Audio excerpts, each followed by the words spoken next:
ลิงก์สัญญาณต่างๆนะออกไปให้กับบรรดาผู้ที่จะได้สดับรับฟังธรรมนั้นได้รับฟังธรรมะต่างสื่อต่าง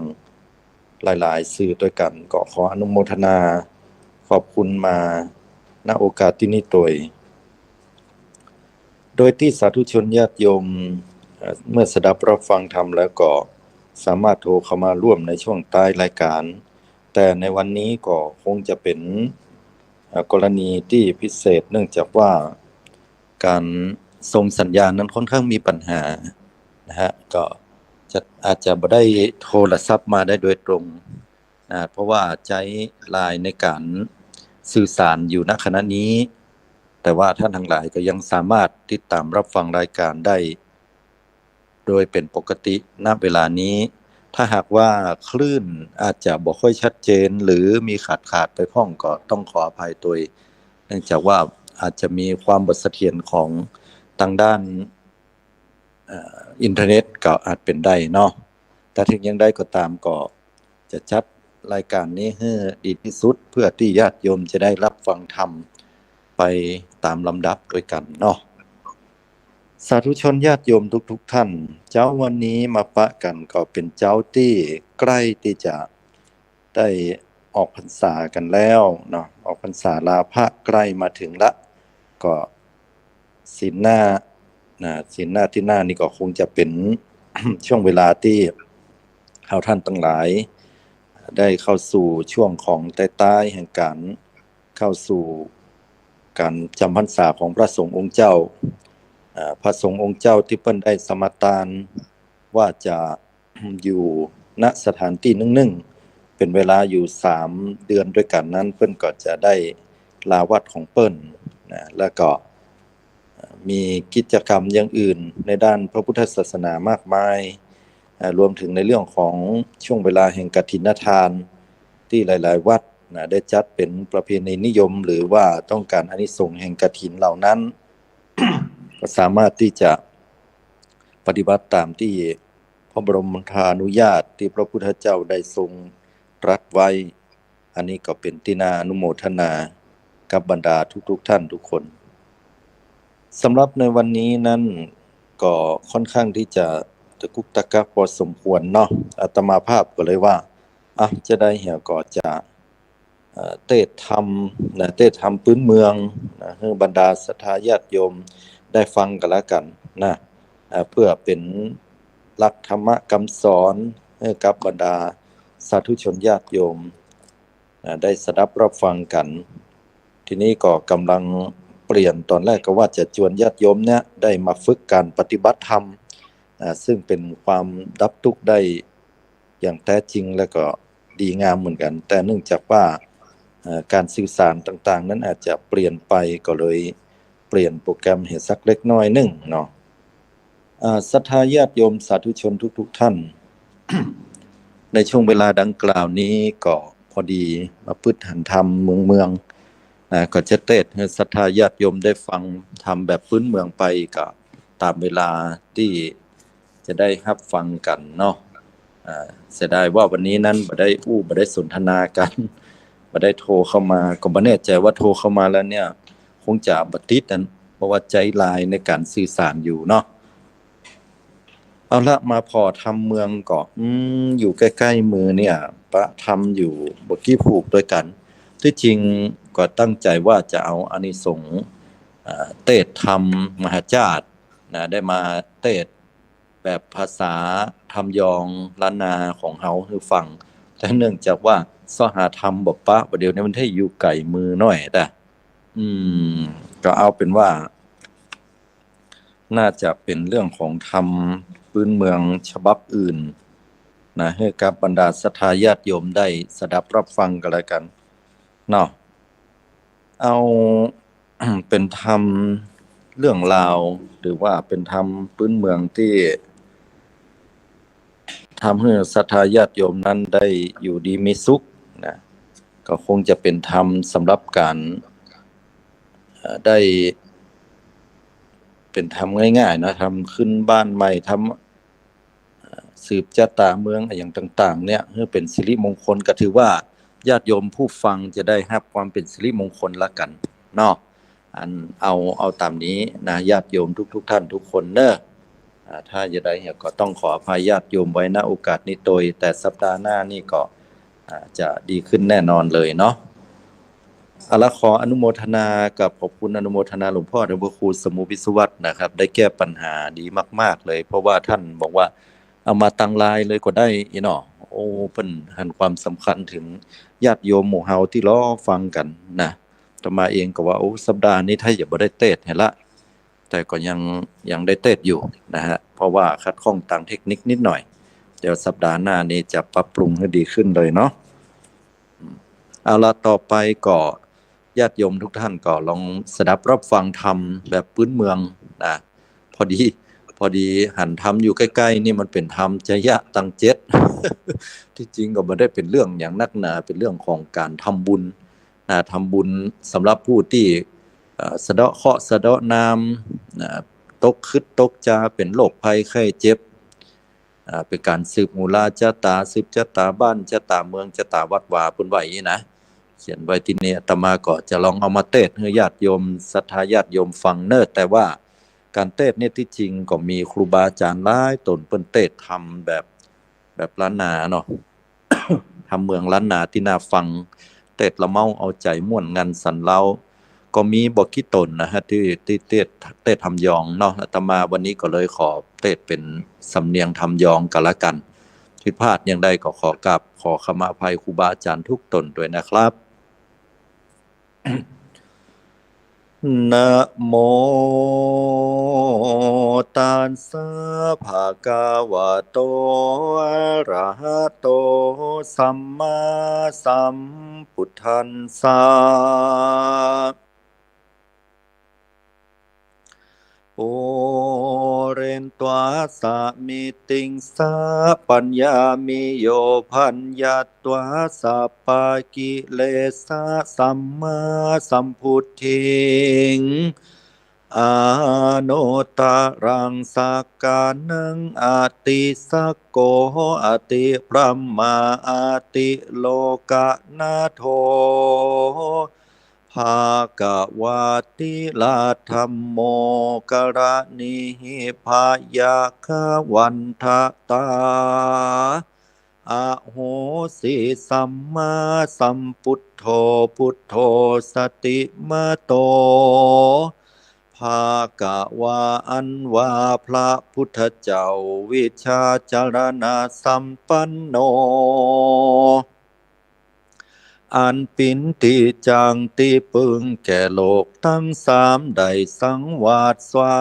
ธิยายกถาอันนี้ปางเมื่อสร้างสุมปานปาละมีแต่ก่อนเปิงปินติไวและสักการะปูจาแก่สัตว์โลกทั้งหลายกันว่าปุคละยิ่งใจฟุ้งได้ยินได้ฟังได้สังวาสสวาธิยายได้น้อมไว้สักการะปูจาก็ดีเอาปินติจังติปึงก็ดีปุคละผู้นั้นก็จักจำเริญไปด้วยสุขสามภาการภาสจากทุกโศกโลกภัยอุปัตถวะกังวลอนตรายตั้งหลายได้สมฤทธิ์ที่มั่งมีปินดีมีอายุมันยืนยาว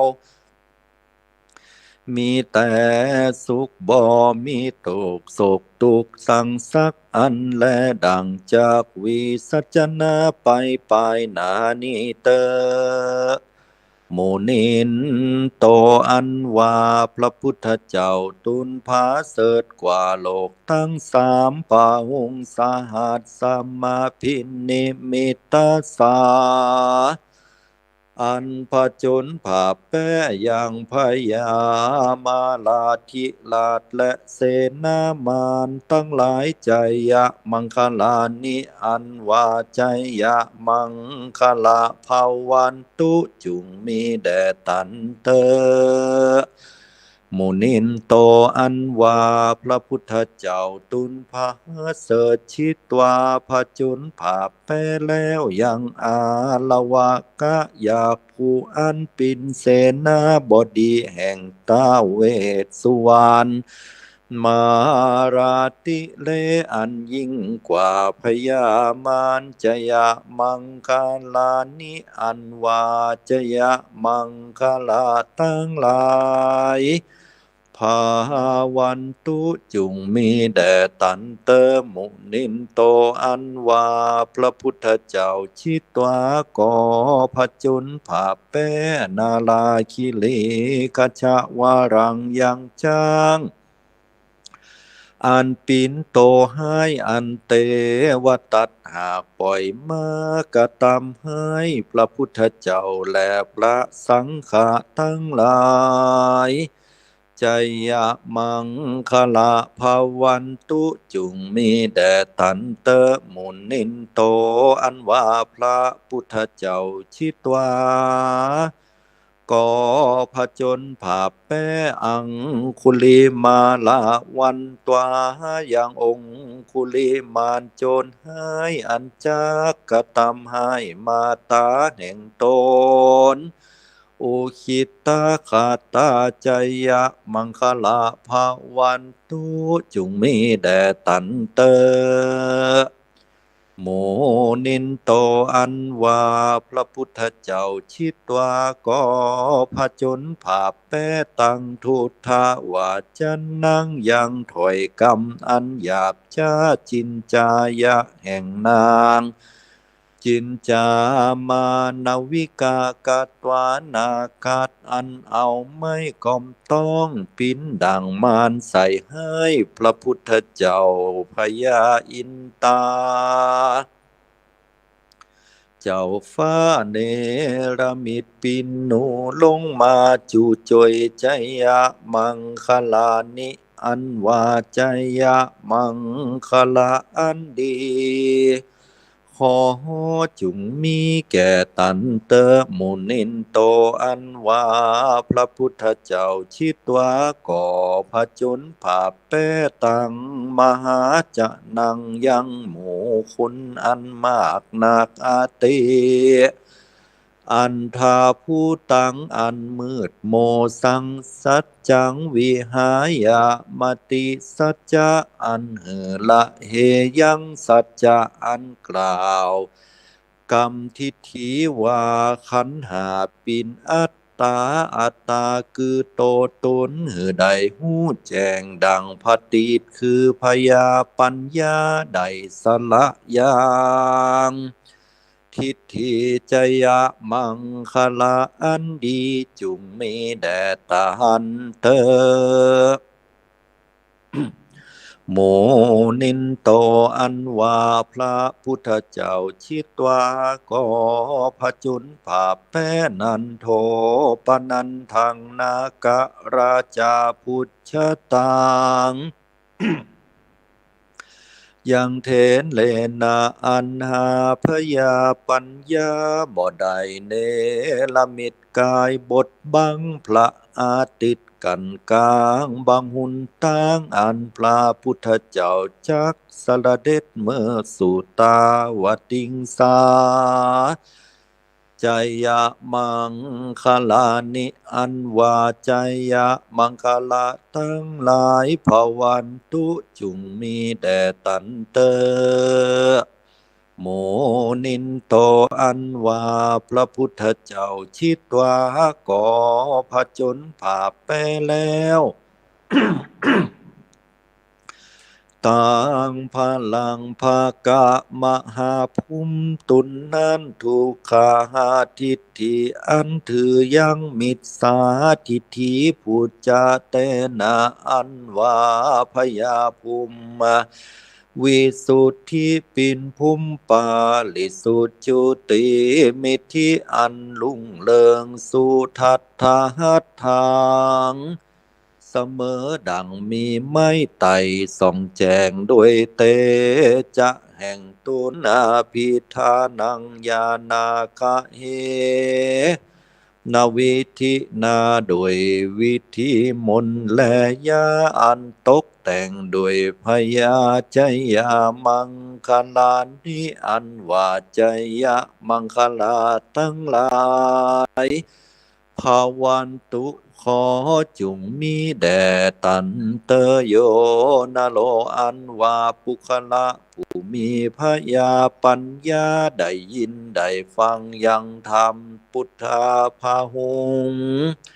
ได้สังวาสสวาธิยายได้นบน้อมไหวสักการะปูชาก็ดีปุคละผู้นั้นก็พ้นจากเกาะเกณฑ์เวรโตดได้สุขเมื่ออยู่และเมื่อไปภาสจากโลกาพยาอุนตรายตั้งหลายบ่อเต่าแต่นั้นก็จักกลุ่งเลิงไปโดยยาสะลาภะดังนี้ปินดีมีโจกใจทั้งหลายหลังไหลมาเข้ามุนมังเต้าสัมปติทุมทองนึ่งนองอายุมันยืนยาวอยู่กำจูวลสาสนาไปใจอธิกามยาก็จักได้เทิงโมกขังได้เทิงสุขสามภาการมีในปานเจ้าปินติแล้วแลปาลิตะจายะมังคลาสัมพุทธาภาหุงสามัตตังอิเตวุตตะกาเลนะโดยภาการดังกล่าวมานี้แลพุทโธอันว่าพระพุทธเจ้าก็ผจญภาพแป้ยังหมู่มารตั้งหลายแต่เก่าไม่สลีมหาโพธิ์จำเริญยังความจุมจืนยินดี สากะแก่เจ้าสากยาราชตั้งหลายและมีสันได้จะโยอันว่า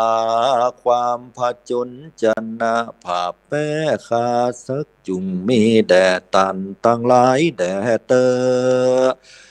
พุทโธอันว่าพระพุทธเจ้ามัชฌิมาก่อนนั่งทำกลางสาลีพุทโธอันว่าพระมหาสาลีพุทธาคีนในอันนั่งหุนไตก็ดีโม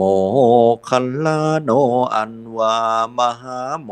คัลลานอันนังอุตละหุนเนอก็ดีอานันโทอันว่ามหาอานันตมาชิมานังหุนวันตกก็ดีโกนทัญโยอันว่าโกนทัญญาปุพพโตภาเคปุระพานังหุนวันออกก็ดีขวัมปติพยาเพเยจะอันว่าภาควัมปตินังโหนยังพายับก็ดีปุอุปาลีจะอันว่าพระอุปาลีเทนละเจ้าหราติภาเคนังหุนหอละดีก็ดีกัดสะโปอันว่าพระการสัพพะเทนเจ้าอาคไนยโยนังหุนอาคเน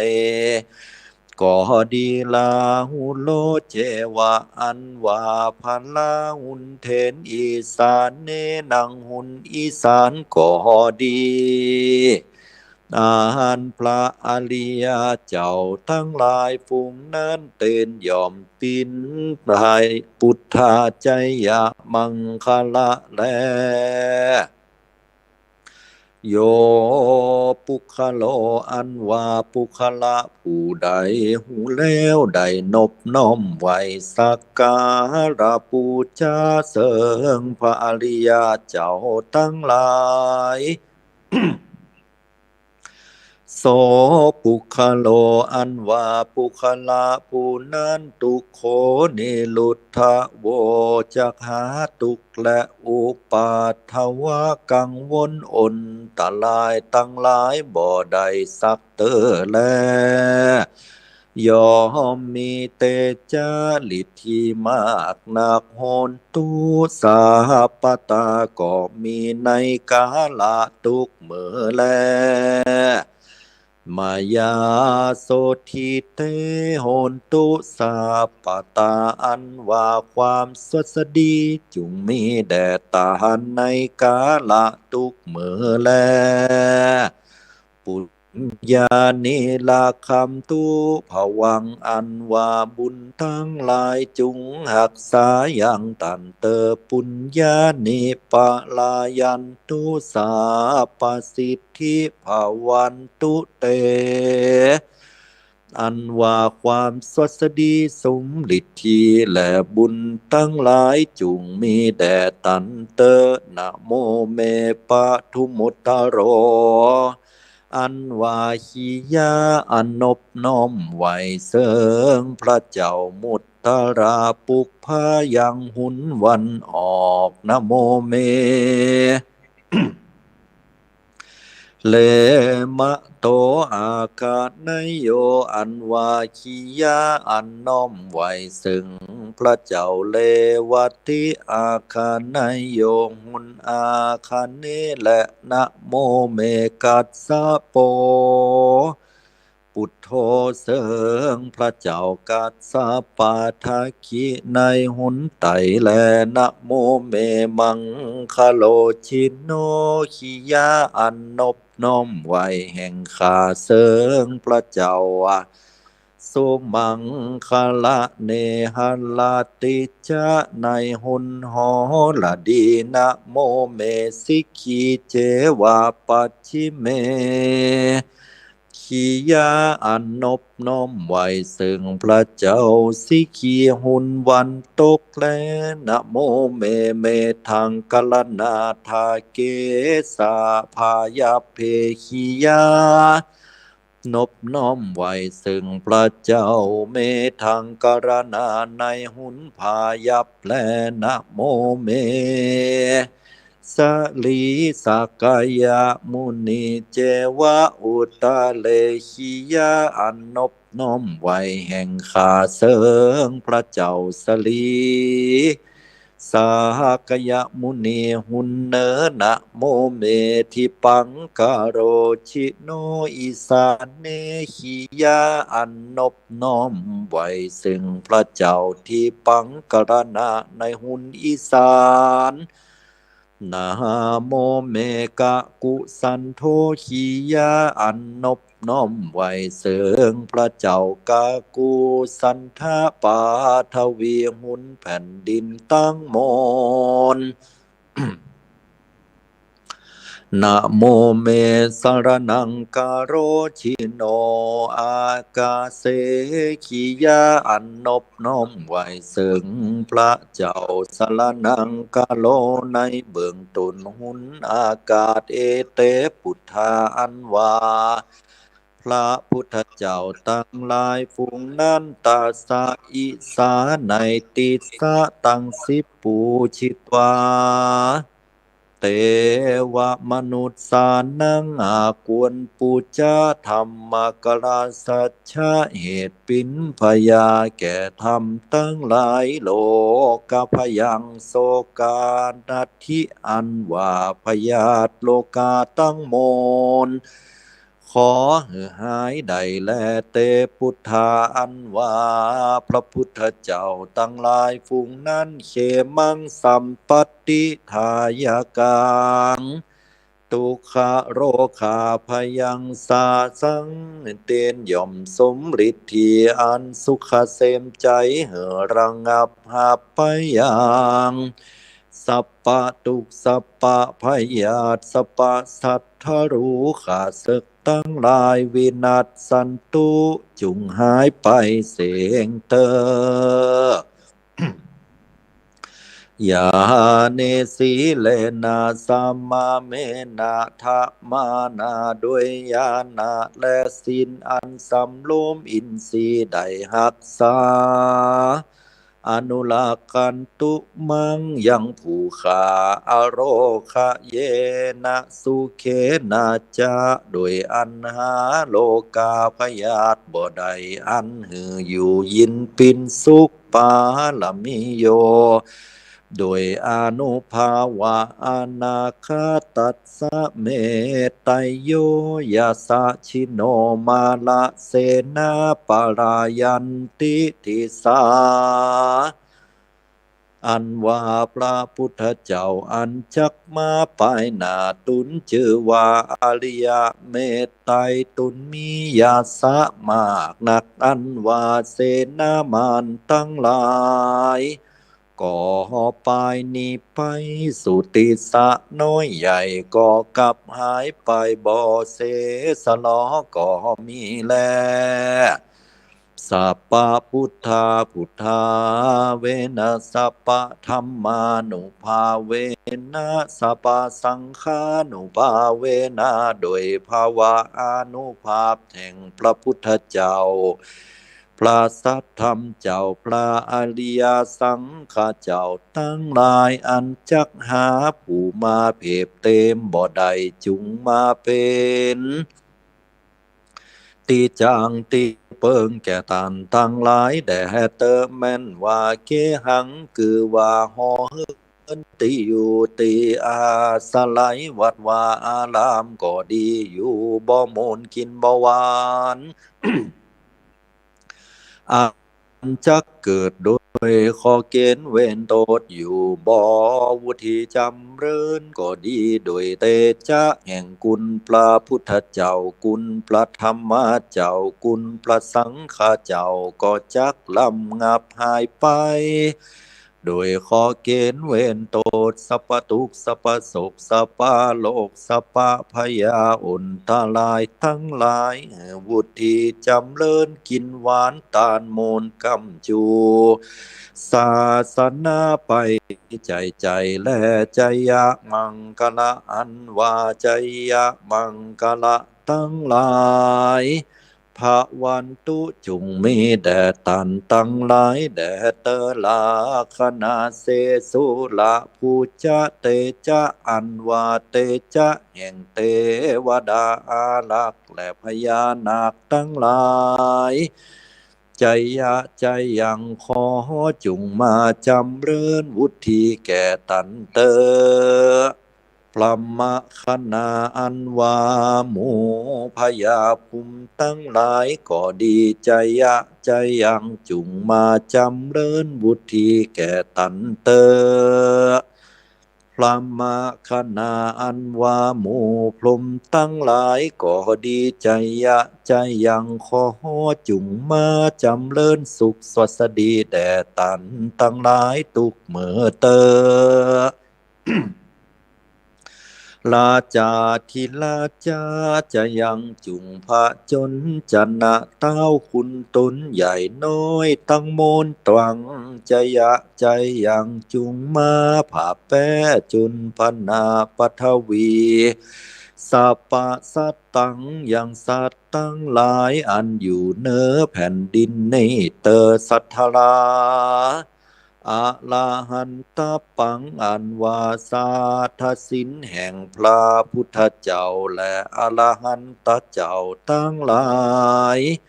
ใจยาใจยังจุงมาปินใจยนะอรหันตาปัจเจกาปุถาสาสวังอันวาอรหันตา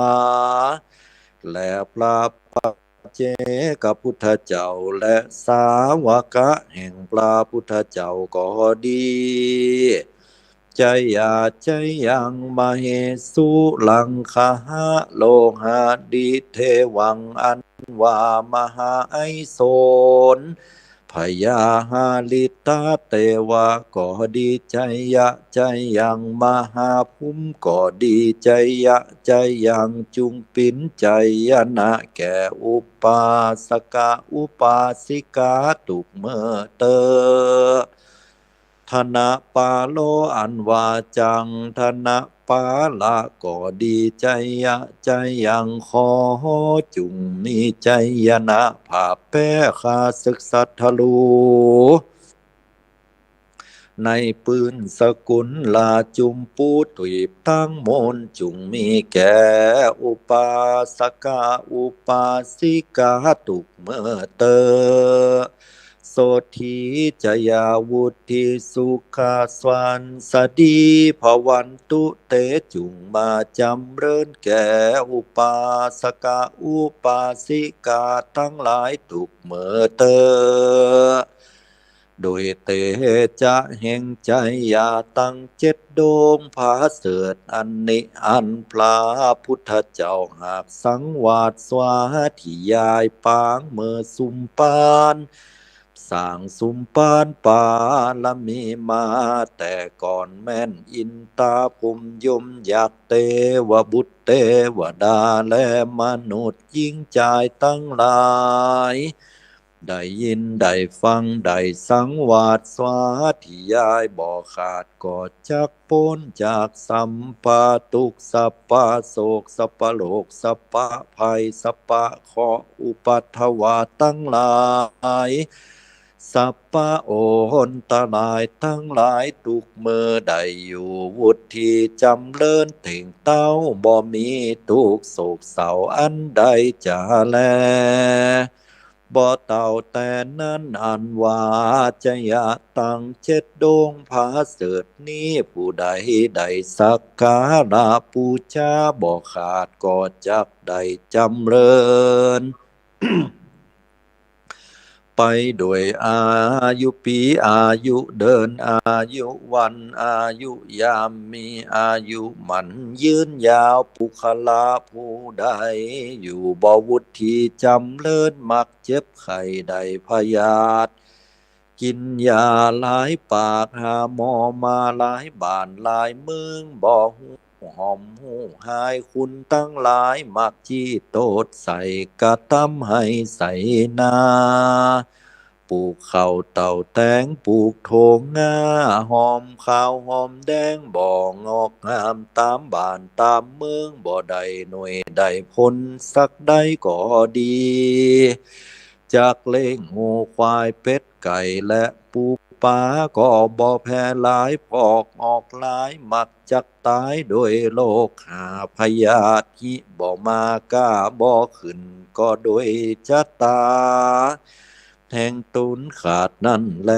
ภาการหนึ่งมักจักห้อนอกตกใจกินข้าวบ่ล้ำกินน้ำบ่ลงนอนบ่หลับโบราณว่าโลกตาแจ้งนั้นแลเหือใดปูจาเอาธรรมใจยะมังคลาตั้งเจ็ดภาการในมาตานกำจูศาสนาแล้วไว้นบคบยำพาธนาเอาสุขเหือปนจากตุกตั้งมนก็จักสมฤทธิ์ที่บ่อยาจะแลใจยาปกรณาสุตังอันอุปาสกาอุปาสิกาได้หือตานหักษาสินแล้วจะยะมังคลาอันพาเสดอันนี้ก็ดีโหนตุจุงมีแดดตานในกาลาตุกเมื่อแลเตสังเตวนังอันวาเตวดาเจ้าตุนมีเตจะอิทธิฤทธีอานุภาพมากนักปาสันตุจุงนำมายังกายสุขังคือสุขกายะอันมีในตุนโตก็ดีจิตตาสุขังสุขอันมีในจิตใจก็ดียะทาระหังจุงมาบังเกิดแก่เจ้าเก่าเจ้าศรัทธาผู้จุคนจุใหญ่น้อยยิ่งใจตั้งแต่ในกาลบัดนี้เตอสัปปะสัทธาสัปปะตาสัปปะขอสัปปะพยาสัปปะทุกขาสัปปะโรกาวินาศสันตุเตจยาสิทธิทะนังลาพังโสธีภาคยังสุขังพลังสิริ อายุจะวันโนจะโภกังวุธีจะยะสวาสตวัสสาจะอายุจะชีวสิทธิภวันตุเตนิทิตังขียาอันกล่าวยังใจยะมังคละตังเจ็ดดงก่อบังกมสมเลดสละเด็จแล้วเต่านี้ก่อนแลศรัทธาญาติโยมเฮาตันทั้งหลายได้สดับรับฟังธรรมใจยะตั้งเจ็ดธรรมใจยะตั้งเจ็ดนี่ก็ไว้สำหรับการเตะธรรมเนื่องในโอกาสพิเศษกรณีตีเจ็บป่วยไข้ปิโรคภัยไข้เจ็บก็ดีหรือว่าฮอเฮินใดก็ตามที่ใดก็ลางสั่งแปลงใหม่แล้วเสร็จสับเรียบร้อยได้นิมนต์สังฆาตุเจ้ามาสีตุนสวดถอนเสร็จแล้วได้นิมนต์สังฆาตุเจ้า5ตุนก็ดี7ตุนก็ดี12ตุนก็ดีได้มาสืบหูราชตาบ้านจะตาเมืองจะตาวัดวาอารามที่อยู่ที่กินบ้านจองฮอเฮินเดินดาวบ้านใหม่ปืดล้านใหม่เมื่อได้ปินสิริมังกละมงคลลุงเลิงอยู่ปินสุขอันนี้เปิ้นก่อนนิยมเอาธรรมจะยะตั้งเจ็ดมาเตศเนอะครูบาอาจารย์เจ้าทั้งหลายก็ได้เทศได้อย่างที่เฮาได้สดับรับฟังกันไปเนาะวันนี้นั้นอาตมาก็ว่าได้นำเอาธรรมปืนเพิ่งเป็นธรรมจยะตั้งเจ็ดเทศให้ท่านทั้งหลายได้ฟัง ตอนแรกก็ว่าถ้าบ่บ่ได้เทศธรรมยองนะก็เปลี่ยนแปลงกันเล็กน้อยเนาะเหมาะสมกับเหตุการณ์ต่างๆการสื่อสารก็ได้ใจลายอาจจะพุดๆขาดๆไปพองเพราะว่าอินเทอร์เน็ตมันบัดเสถียรอย่างใดก็ต้องขออภัยเน้อ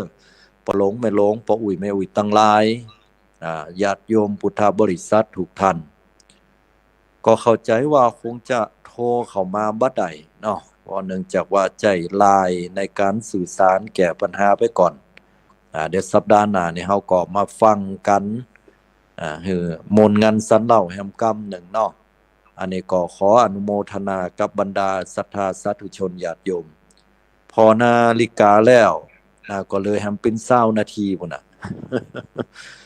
แต่อาตมาก็จะได้อูจาอยู่กับศรัทธาญาติโยมเฮาไปเนอะช่วงนี้เป็นช่วงที่ ใกล้ออกพรรษามาแล้วนะครับปลายฝนตุ่นหนาวศรัทธาญาติโยมเฮาตั้งหลายก็จะต้อง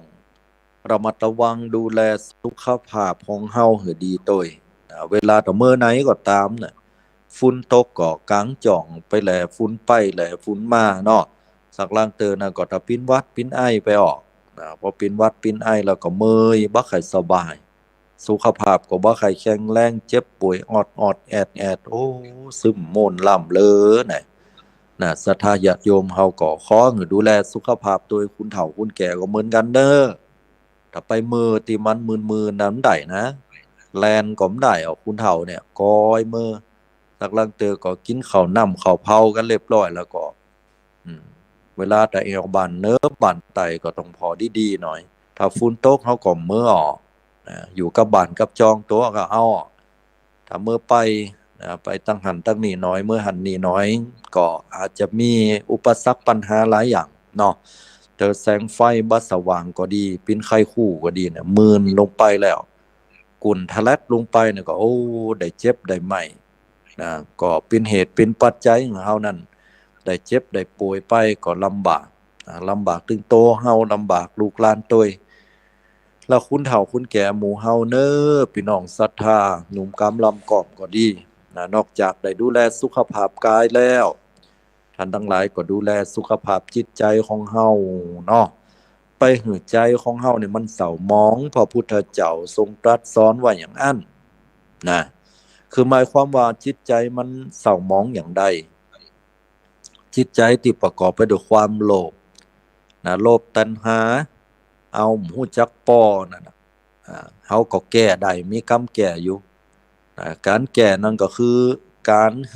การสละตานได้หลายๆอย่างไม่ใช่ว่าจะแบบตานกับตุเจ้าพาเนนอันนี้ดีแต่นะแต่คำว่าการสละตานความหมายของพระพุทธเจ้านั้นได้แม้ว่าจะเป็นคูณบ้านก็ได้ จะเป็นสิงสารสัตว์เป็นหมูหมากาไก่เฮาอาหารเฮาเลยอะมันอยู่ในถ้วยมันติดถ้วยติดจานเฮาล้างน้ำแล้วเฮาก็เอาเอาโซยล้างออกไปสางล้างโซยให้มันสะอาดหมดใสเปิงว่าอันนี้ก็ตั้งใจว่าขอให้มันเป็นอาหารของหมูสัตว์ตั้งหลายที่จะได้อยู่ได้ด้วยอาหารเหล่านี้ก็เป็นการหือตานญาติโยมทั้งหลาย ข้าวพอดที่มันเหลือนั่นก็เอากำพืชไปตั้งกลางโขงบ้านเฮาเนาะไก่ในป่าก็ดีไก่ก็ดีเหือนกกานกหนูไหนแมงต่างๆได้กินอันนี้ก็ถือว่าเฮาได้บุญได้กุศลนะญาติโยมทั้งหลายถือว่าเป็นบุญหลายแหละเนาะฉะนั้นก็เป็นการหือตานกำจัดโลภะความโลภของเฮาพระพุทธเจ้าว่าจะไปหือจิตใจของเฮานั้นมันถูกโทสะความโกรธความเกลียดเข้าสิงจิตใจของเฮาเมื่อใดความโกรธมันเกิดขึ้นเนี่ยจิตใจมันบ่เป่งบ่วะเนาะจิตใจมันเศร้าหมองเพิ่นว่ามันมองไปด้วยความโกรธความเกลียดความโกรธความเกลียดเนี่ยเปิ้นเพบเต็มหรอกเพบเต็มไปบ่ลงไม่ลงทั้งหลายเพิ่นว่าเหมือนกับเฮาเนี่ยเวลาเฮาจะปัดกับไฟสกรรมเนาะเวลาไฟมันตะขึ้นเนี่ยมันต้องขึ้นก้านมันเฮ็ดเกินเนาะเอาขึ้นก้านมันเรียบร้อยแล้วเฮาถึงแต่เอาไปจิไปจิกับโกมก็ดีจิกับไม้เกะจิกับอย่างอื่นน่ะเฮาต้องการไฟชั้นใดเนี่ยเพิ่นก็ว่าเหมือนกันว่าความโกรธเนี่ยเวลาเฮาโกรธเนี่ยมันทำไหม้ตัวเฮาให้เกิดเพิ่นว่าทำลายตัวเก่าก่อนแล้วไปทำลายผู้อื่นอย่างนะก็เหมือนกันน่ะเนาะถ้าว่าเฮาโกรธแล้วเนี่ยมันก็จะเผาจิตเผาใจของเฮาเผาร่างกายตัวของเฮาสังเกตคุณโกรธเนี่ยหน้าตามันเดินที่งามหรอกหน้าตามันพังห้ายพังเบอไว้แน่เนาะฉะนั้นเนี่ยเราไผที่บ่ให้ให้จิตใจมันเศร้าหมองแล้วก็เฮาให้จิตใจมันเปล่งมันวะมันงดมันงามก็วินจากความโกรธทำที่เป็นเหตุทำให้เฮานั้นบ่ได้โกรธหรือว่ากำจัดความโกรธเนี่ยนั่นก็ได้แก่ความเมตตาเพิ่นว่าถ้าเฮาเมตตาปราณีต่อคุณทั้งหลายสัตว์ทั้งหลายเป็นคุณที่บ่โกรธบ่เกลียดสักน้อยก็ขี้โกรธขี้เกลียดนี่ก็เป็นเฮ้ปรุงวางคุณเฮามันโกรธนั่นก็เพราะว่ามันปรุงวางบ่ได้ถ้าเฮาปรุงวางได้แล้วเนี่ยมันสบายใจลูกหลานตานเต่ามันเยะตามที่เฮาบอกเฮาก็ปรุงเฮเอากึดใจว่าเขานั่นมันก็มีการมีงานหลายเนาะเขาก็ว่าตามไม่เอากึดไปอีกล้านตัวน้อยนะเขาแลนตัวมันตันน่ะมันตัวน้อยนะมันมีกำลังน่ะมันเริ่มตั้งไข่แล้วมันเดินได้นะมันแลนไปเนี่ยโอ้ยไปนะพอเวลามันไปแล้วเนี่ยเขาก็ปิ้นหงเป็นใยกลัวมันไปต่าวไปตุบเขาก็ปรุงไว้ให้ช่างมันอ่อนมันจะได้ประสบการณ์เนาะมันต่าวลงไปบกมันเจ็บมันให้ก็เดี๋ยวเฮาก็เข้าไปปลอบใจมันไปอุ่มมันคะแนนว่าเฮานั่นจะไปโตดเน้อเอามือไปบุบหันบุบนี่บุบก่อนดินกาบุบตอไม้หรือว่าบุบใส่นั่นใส่นี่มึงอย่าหลานกูกาลูกกูกาเนี่ยมันเปิ้นว่ามันจะสอนให้ละอ่อนนั่นโตดกับคนอื่นถ้าตัวเก่าทำผิดแล้วอย่าไปโตดหาคนอื่นเวลามันใหญ่มานะฉะนั้นศรัทธาญาติโยมทั้งหลายเวลาตีลูกหลานตานเต่าเฮาเนี่ยไปเต่าไปตำหยังก็ตามก็ปลอบประโลมใจเขาว่าดักเนอลูกเนอดักเนอลูกเนี่ยลูกเดินเนี่ยพอเนี่ยระวังเนี่ยเขาก็เลยไปข้องไปเต่าสอนลูกสอนเต่าสอนหล้านอย่างนี้วันหน้าถ้าเขาทำผิดซังก็ตามเขาก็จะพอเหตุผลว่าไม่ได้ไปโทษผู้อื่นก็จะโทษแต่ตัวเก่าว่าเนี่ยเฮาเนี่ยทำผิดไปนะแล้วก็สอนให้เขาเนี่ยรู้จักเริ่มต้นใหม่ก่อยเดินนะลูกเน้อถ้าไปเดินเว้ยลำไปเนี่ยก็เดี๋ยวก็ตาวหะเนาะเราก็บอกเขามันก็เป็นการบ่งบอกได้ว่าผิดพลาดกันวันหน้าวันตาเขาเหยการเหยงานยังขาดทุนก็ดีตัดสินใจเหยสิ่งใดไปแล้วมันถูกท้องเนี่ยเขาก็จะได้เริ่มใหม่เป็นการให้โอกาสตัวเก่าไม่คิดที่จะทำลายฆ่าสัตว์ตัดชีวิตฆ่าตัวเก่าตายด้วยความน้อยเนื้อต่ำใจอันนี้ก็คือผลพวงจากการที่เฮามีโทสะหรือว่าระงับโทสะโดยเมตตา บ่ให้จิตใจเฮามันมีโมหะความหลงความหลงไปหลงผิดบ่มีการพิจารณากึศหานำธรรมคำสอนของพระสัมมาสัมพุทธเจ้าแล้วบางเทื่อเฮาก็หลงไปญาติโยมทั้งหลายได้พิจารณาว่าสิ่งนี้ถูกสิ่งนี้มันถูกเย่ไปรับหูรับตาเย่ไปโดยเปิดทั้งที่ว่าสิ่งเหล่านั้นมันสร้างปัญหาความเบียดเบียนให้เปิ้นสาธุยกตัวอย่างข่าวเดี๋ยวเนี่ยญาติโยมทั้งหลายน้องพ่อในทีวีดอในมือถือเฮาเนี่ยเฮาก็จะหันว่าบ้านเมืองเปิ้นนี่มีการรบราฆ่าศึกกันยะไหนประเทศอิสราเอลกับปาเลสไตน์อีก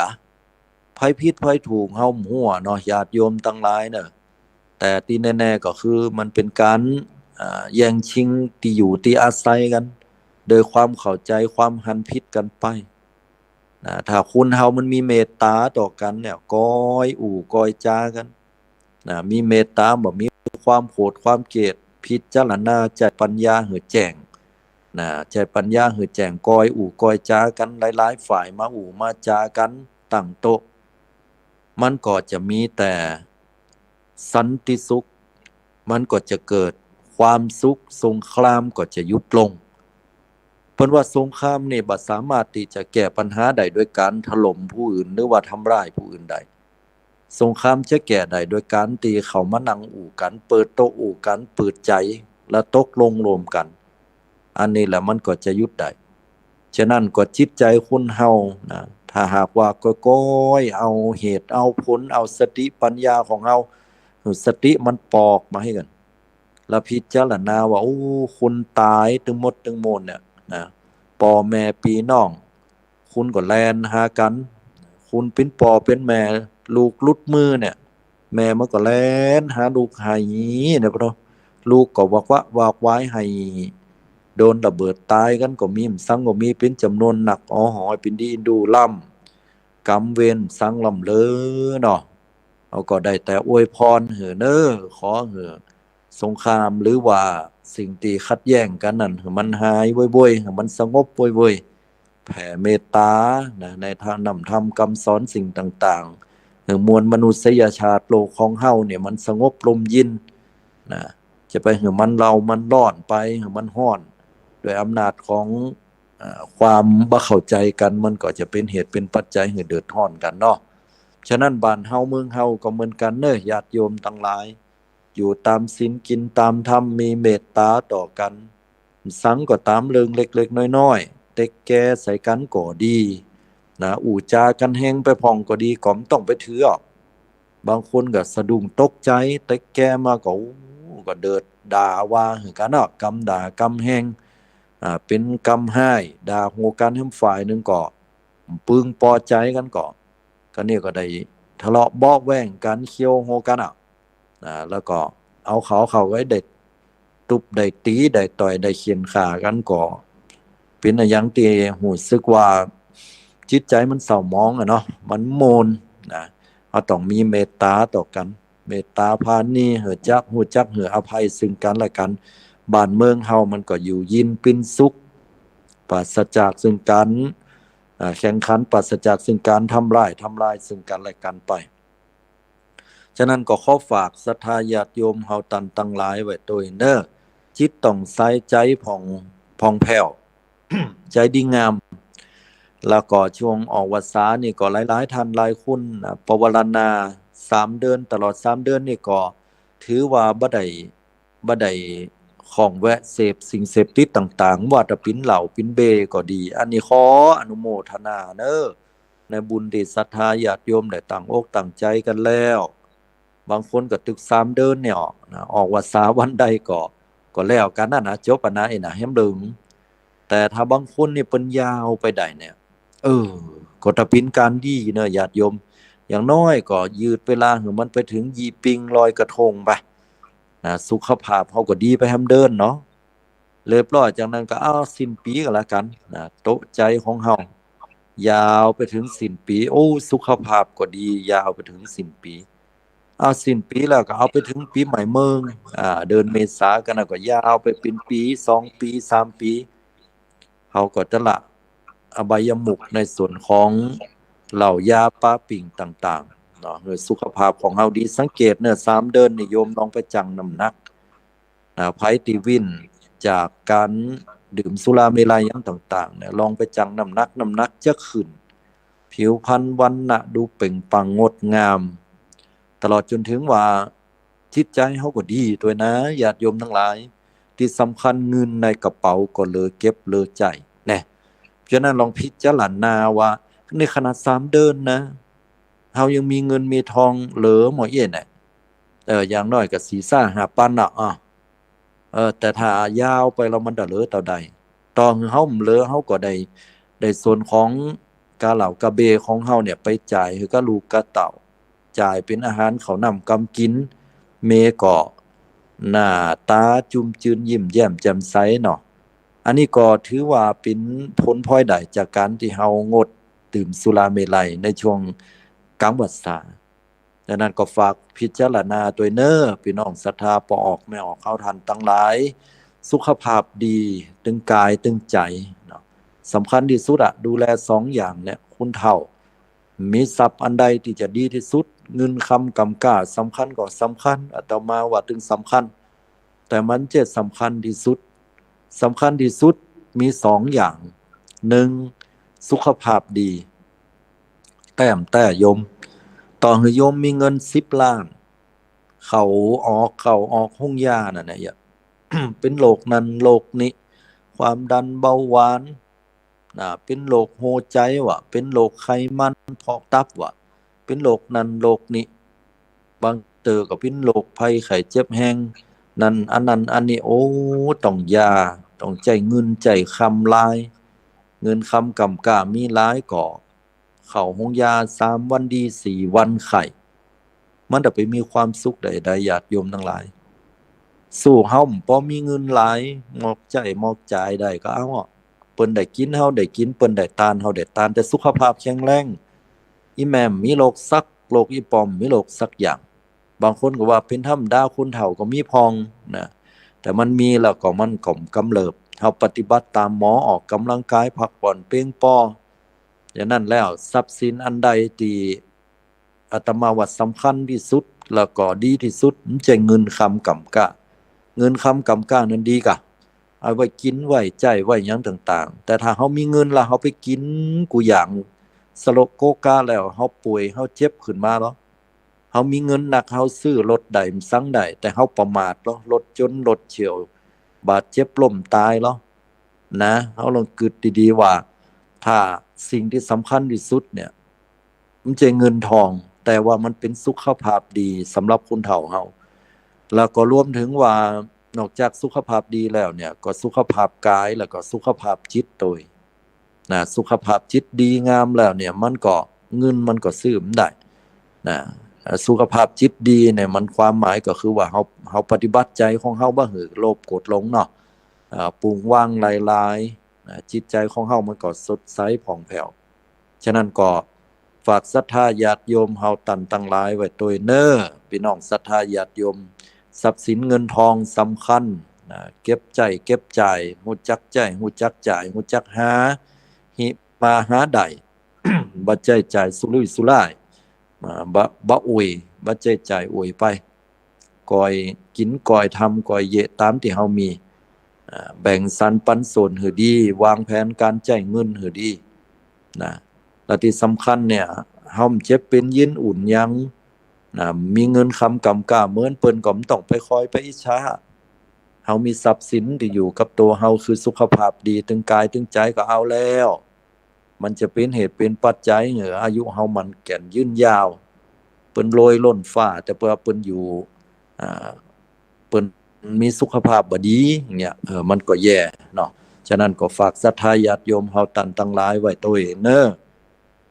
วันนี้นั่นก็มาปะกับศรัทธาญาติโยมเฮาตันทั้งหลายเนาะตามเวลาก็เหลือเวลาอยู่บ่ถึง3 นาทีละวันนี้ก็จัดรายการไปก็ขออนุโมทนาหลวงพ่อธรรมครูสมุวิสวัสดิ์วรกิจโจเนาะแล้วก็บ่สามารถรับสายได้เนาะแม่อุ้ยปันแสงค่ำแม่อุ้ยแม่หลงโทรเข้ามาต้องขออภัยเน้อเพราะว่ารับบ่ได้เพราะว่าเนื่องจากว่าเป็นใจลายในการสื่อสารอยู่ในลงเน้อ ลงวางซ้ายไปเลยนะไผที่โทรเข้ามานะอาตมาสามารถรับได้เนอะเพราะมันจะสอนกันไปนะก็ขออนุโมทนาบุญคำข้างสำหรับปุตหนาเนี่ยก็มาฟังนำฟังธรรมกันต่อนะก็จะเอาบทใดอย่างใดมาแสดงธรรมมาบรรยายให้ท่านทั้งหลายได้ฟังก็ขอรอรับฟังกันแล้วกันเนาะสำหรับวันนี้นั้นอาตมาก็หันว่าสมควรแก่เวลาแล้วนะก็ขอคุณของปฏิทไลยรัตนะผ่านแผ่วพระแก้วเจ้าทั้งสามภาการอันหมายมีคุณของพระพุทธเจ้าพระธรรมพระสงฆ์ศีลธรรมกรรมฐานครูบาอาจารย์เจ้าทั้งหลายก็ขอได้มารวมกันปีนตบะเตจะพระอานิสงส์แผ่ภายยายบุญปกปักรักษามูลศรัทธาเจ้าขาทั้งหลายสถิตอยู่ในเส้นเก่ากลางกระหม่อมจอมขวัญมูลศรัทธาได้อยู่ดีมีสุขกินมนตานหวานมีสุขความสุขบานหวานใจเงินคำกำก้าแก้วแหวนแสนสิ่งบังเกิดแก่ตุนแก่โตได้ร่ำรวยสุขภาพดีตั้งกายร่ำรวยสุขภาพดีตั้งใจขอทุกท่านคลายความกังวลเจริญด้วยอายุวันนะสุขภละให้ได้ดวงตาหันธรรมถึงฝั่งมรรคผลนิพพานทุกท่านทุกคนขอเจริญปอนอายุวโนสุขังพลัง